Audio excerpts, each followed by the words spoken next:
Assalamualaikum warahmatullahi wabarakatuh. Salam guru penggerak. Bapak Ibu guru hebat, perkenalkan saya murid Puji Asmoro SPD dari SD Negeri 15 Mesuji Timur, calon guru penggerak angkatan 9 Kabupaten Mesuji. Pada kesempatan kali ini saya akan menjelaskan tentang koneksi antar materi, kesimpulan dan refleksi modul 1.1. Sebelum saya mempelajari modul 1.1 tentang filosofi pendidikan, menurut pemikiran Ki Hajar Dewantara, saya memiliki kepercayaan dan pemikiran bahwa guru adalah satu-satunya pentransfer ilmu atau pembelajaran berpusat pada guru. Biasa kita sebut dengan teacher center. Menganggap semua murid memiliki kebutuhan yang sama, tujuan pembelajaran hanya berfokus kepada ketuntasan materi saja, dan sosial budaya murid tidak berpengaruh terhadap pembelajaran murid. Setelah saya mempelajari modul 1.1 tentang filosofi pemikiran Ki Hajar Dewantara tentang pendidikan, mulai dari diri, kolaborasi, demonstrasi konseptual, dan elaborasi pemahaman, saya memahami bahwa pengajaran dan pendidikan memiliki arti yang berbeda. Pengajaran merupakan bagian dari pendidikan, sehingga bisa diartikan bahwa pengajaran adalah pendidikan dengan cara memberikan ilmu bagi kehidupan anak-anak baik lahir maupun batin. Sedangkan pendidikan adalah menuntun segala kekuatan kodrat yang ada pada anak-anak itu. Sebagai manusia dan sebagai masyarakat, dapat mencapai keselamatan dan kebahagiaan setinggi-tingginya. Pendidikan itu hanya suatu tuntunan di dalam hidup tumbuhnya anak-anak kita. Artinya, bahwa hidup tumbuhnya anak-anak itu terletak di luar kecakapan atau kehendak kita kaum pendidik. Anak-anak itu tumbuh sesuai kodratnya masing-masing. Kekuatan kodrat yang ada pada anak-anak itu tiada lain ialah segala kekuatan yang ada dalam hidup batin dan hidup lahir dari anak-anak itu karena kekuasaan kodrat. Atas pendidikan Ki Hajar Dewantara, pendidikan adalah tempat persemaian benih-benih kebudayaan dalam masyarakat. Pendidikan dapat menjadi ruang berlatih dan bertumbuhnya nilai-nilai kemanusiaan yang dapat diteruskan atau diwariskan. Manusia merdeka adalah manusia yang hidupnya, lahir atau batin tidak tergantung pada orang lain, akan tetapi bersandar atas kekuatan sendiri. Dasar-dasar pendidikan yang menuntun. Tujuan pendidikan yaitu menuntun segala kodrat yang ada pada anak-anak, agar mereka dapat mencapai keselamatan dan kebahagiaan yang setinggi-tingginya, baik sebagai manusia maupun sebagai anggota masyarakat.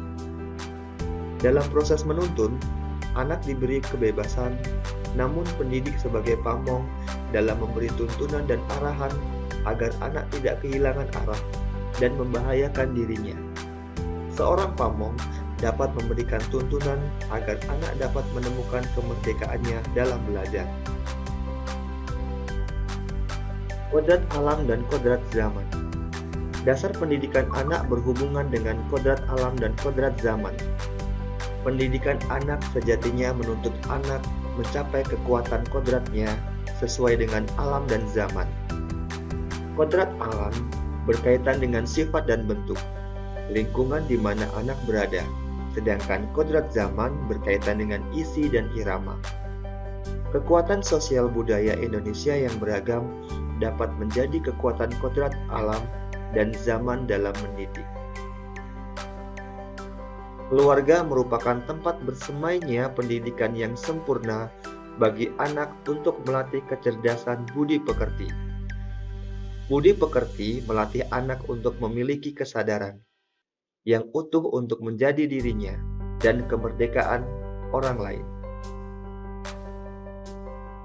Perubahan pemikiran dan perilaku yang saya alami ketika saya mempelajari modul 1.1 ini adalah memahami posisi diri saya sebagai pendidik, yaitu menuntun kekuatan kodrat anak untuk menemukan potensi diri. Pendidik bukan pentransfer ilmu, namun penuntun anak menuju kebahagiaan setinggi-tingginya. Memahami kebutuhan murid. Murid memiliki kebutuhan yang berbeda-beda. Pendidik perlu memfasilitasi kebutuhan murid sesuai kebutuhan hidupnya. Sosial budaya murid sangat berpengaruh terhadap perkembangan kekuatan konteks diri. Pendidik perlu menebalkan kekuatan kodrat yang sudah dimiliki murid melalui konteks sosiokultur sekitar anak. Mampu mengendalikan emosional terhadap perilaku murid. Perubahan diri yang akan diterapkan di kelas atau di sekolah ketika saya sudah mempelajari tentang modul 1.1 ini. Yang pertama, merencanakan dan menerapkan pembelajaran yang sesuai dengan kebutuhan murid, menyesuaikan gaya belajar, karakteristik murid, dan profil murid. Menguatkan karakter positif murid melalui program bimbingan khusus secara berkala.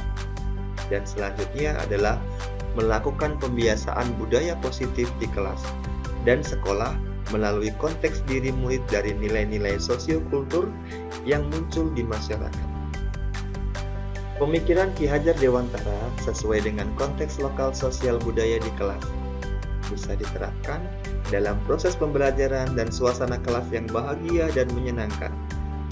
Proses pembelajaran dan suasana kelas yang bahagia dan menyenangkan memenuhi kebutuhan siswa, menggunakan metode berkelompok sebagai bentuk penerapan nilai-nilai luhur sosiokultur daerah setempat.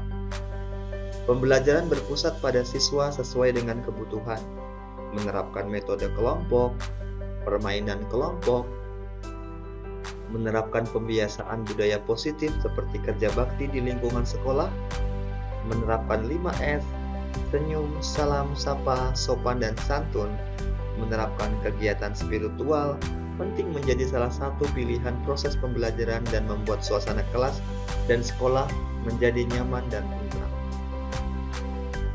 Demikianlah koneksi antar materi tentang kesimpulan dan refleksi dari modul 1.1 Filosofi Pemikiran Ki Hajar Dewantara.